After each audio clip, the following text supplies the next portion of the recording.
sport. Justine Saint-Martin qui est là pour parler sport. Justine, retraite donc pour Marc-Antoine Dequoy dans une drôle de journée hier parce qu'on pensait, la rumeur avait circulé qu'il y avait une entente, en tout cas qu'on était arrivé au terme d'une entente et lui de son côté avait réfléchi à son corps et à son âge. Et... Ouais. C'est un dossier qu'on surveillait depuis le mois de décembre. Assurément que les partisans espéraient le revoir dans l'uniforme. Je pense que c'est ce qui a ajouté aussi à l'engouement puis à l'excitation face à la nouvelle. Ce qui arrive, c'est que dimanche soir, les Alouettes ont convoqué les médias pour une conférence de presse qui était prévue hier matin.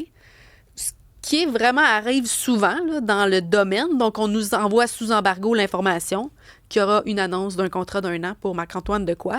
Alors, tout le monde connaissait l'information. Restait plus qu'à l'annoncer. Oui, c'était sous embargo, mais à ce moment-là, tout le monde est prêt pour faire la grande annonce. On prend pour acquis que c'est signé. Du moins, c'est ce que j'en comprenais et ce qu'on en comprenait tous.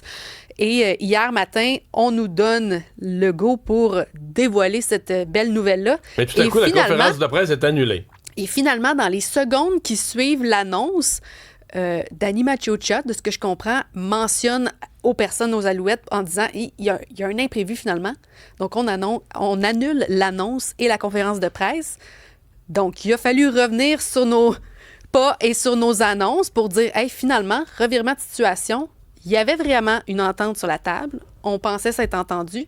Mais après de longues périodes de réflexion, des discussions avec sa famille, des discussions avec son agent jusqu'aux petites heures du matin, dans la nuit de dimanche à lundi, il a réalisé que, je vais l'utiliser en mes mots parce qu'il n'a pas encore parlé, il va parler aujourd'hui. Le cœur est à Montréal, mais je pense que la tête a réalisé que le corps ne suivait peut-être plus autant qu'il pensait. Et pour avoir côtoyé beaucoup d'athlètes dans mon travail, mais aussi comme collègue, tu sais, j'en côtoie à tous les jours, la décision de prendre une retraite, c'est la plus difficile de la carrière. Alors, la période de réflexion est longue. On pense souvent qu'on peut jouer 1 ou 2 saisons de plus, ce qui est vrai, mais à quel prix pour le futur? Donc, je pense qu'il a choisi parce que sa la santé. dernière saison avait pas été à la hauteur de ses précédentes. Il a comme ralenti. Bon, tu sais pas, des fois, c'est une mauvaise passe, une mauvaise période, mais... Ralenti par les blessures aussi. Donc, ça y est pour beaucoup. Mine de rien, il y a 31 ans, au football, c'est considéré vieux. Oui. Malheureusement, là, ça me rajeunit pas non plus. Mais c'est ça. Donc, c'est déjà une belle longévité, une belle carrière.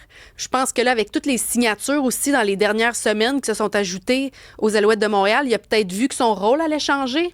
J'ai hâte de l'entendre parce aujourd'hui. qu'on a signé un joueur qui peut jouer à sa position. Là, c'est ça. Donc, j'imagine qu'il voyait aussi peut-être son rôle changer quelque peu. Ça aussi, dans une carrière d'athlète, c'est des choix à prendre. Est-ce que le prix offert par l'équipe valait la peine de se blesser, de sacrifier encore une année d'entraînement? Tu sais, c'est vraiment des grands sacrifices que font les athlètes. Fait que, finalement, il va nous raconter ça aujourd'hui. 11h aujourd'hui, la conférence de presse pour la retraite. J'ai comme l'impression qu'on n'a pas fini de l'entendre et de le voir de toute manière.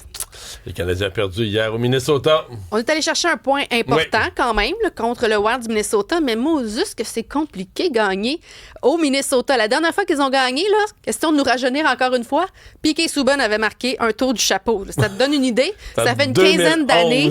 Exactement. Alors, encore une fois, hier, la malédiction du Wild du Minnesota qui a ravagé le Canadien parce que ça se passait quand même bien. On a réussi à leur tenir tête, à reprendre l'avance en 3e période. Il y a eu de bons moments, il y a eu de moins bons. Ça s'est joué en prolongation finalement.